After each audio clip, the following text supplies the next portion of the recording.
As we've been talking about Google Maps and Google Earth over the last couple weeks and different ways in which those things function, this week we're going to start looking at some tools that actually use those as their basis. And this one's Google Lit Trips.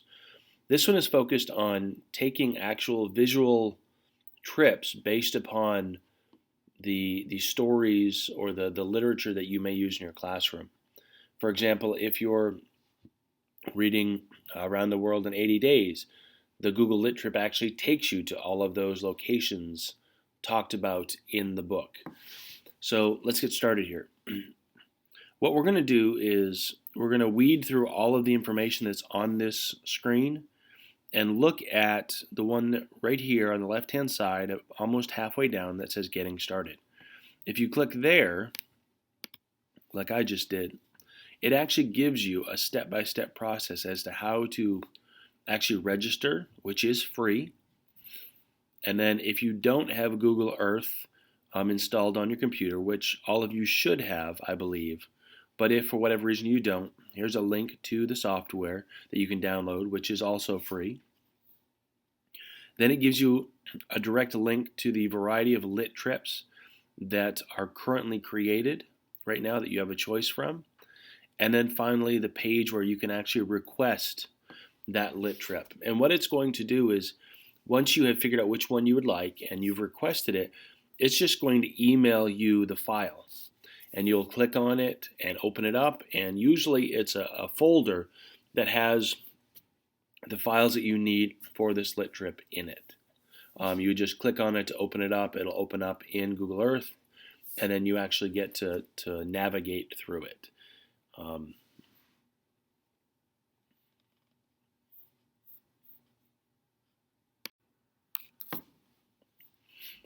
I've already completed the registration. Basically, when you click on that, it's going to open up a page that just asks for your information, what school district you teach at, what you teach, what age level, that type of information, and then it's as simple as that. And then they'll send you an email saying that you're now part of the Google Lit community, and then you're free to look through their resources at that point. I already have Google Earth on my computer, so I'm not going to click on this. But for those of you that are familiar with just a normal program install, you basically double click on this, start the install process, and then basically keep hitting continue until it does what it needs to do. When you want to browse the actual Lit Trips library, I'm going to click on that right now. And it gives you a list, either alphabetical by the titles or by the developers, basically by the people that created it. And it gives you an idea of all the different options that you've got. So right now there are 83 current Lit Trips available to sign out.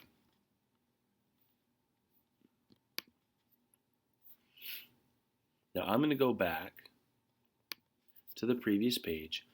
This page right here, the GLT store, is actually where you request the one that you would like. So I'm going to click there. And then this is where I would have to actually type in the email that I use to sign up for my account, type in it a second time. And then here is where I could choose which one. Maybe I want a lit trip on Macbeth. And then if you have a suggestion for a new title, you can put that there. And then you would click Request Lit Trip, and then you're going to get an email. If you would actually like a little bit more in-depth information about what each of these entails, over here on the left-hand side, it actually has grades K through 5, 6 through 8, 9 through 12. You can click on those links, and it will give you a little bit more information as to what each of these lit trips covers and who created it.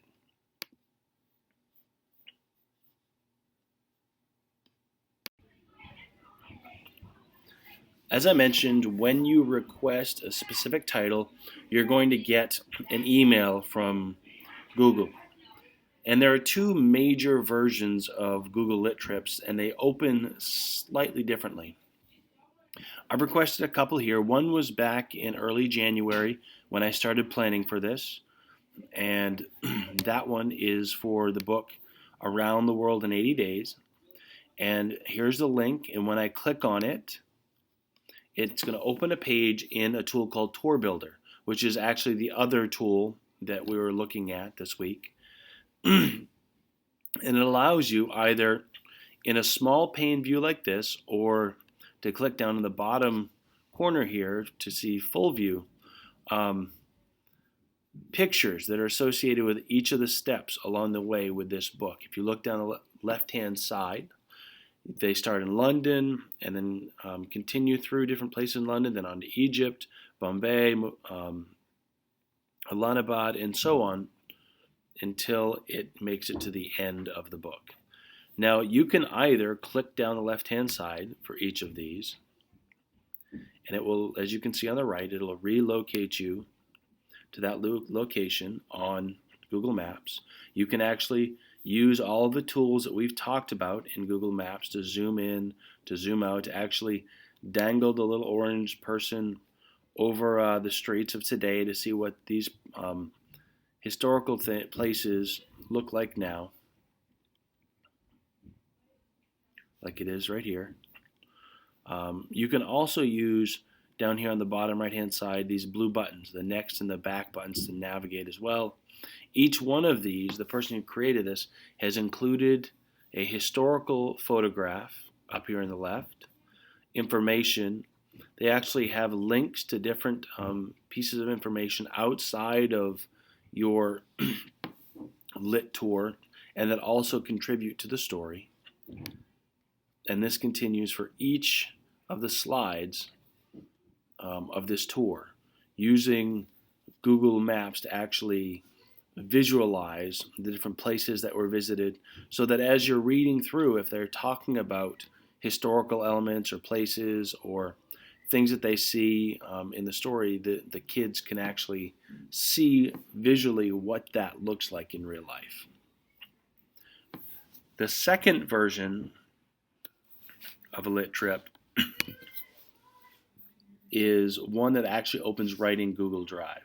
In Google Earth. And that's what this one is. This is one for a book called Bud Not Buddy.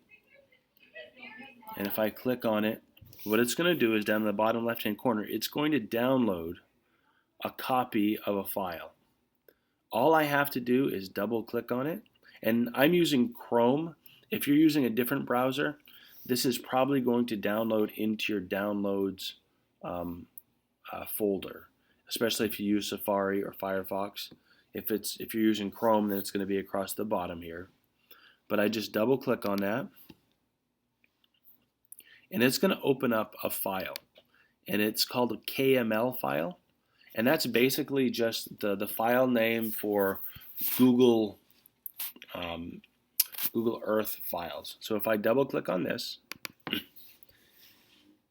it's going to actually open this tour in Google Earth itself.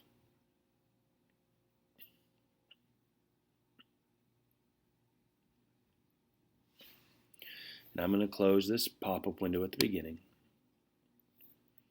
And now all of your information for this tour is up here in the left-hand corner.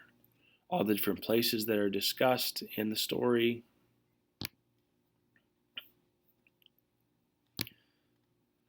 And then each one of these links adds more information to what it is that the creator of this wants you to do, where they want you to go. There are links to outside resources as well. If you want to get that out of the way and actually use the Google Map tools to zoom in on the areas that they're showing, to use the rest of the Google Earth tools, you can do that as well. Or you can just follow the tour and the links and the information that the creator provides for you. But just like Tour Builder, this one has different slides, so to speak. You just navigate through them down the left-hand side.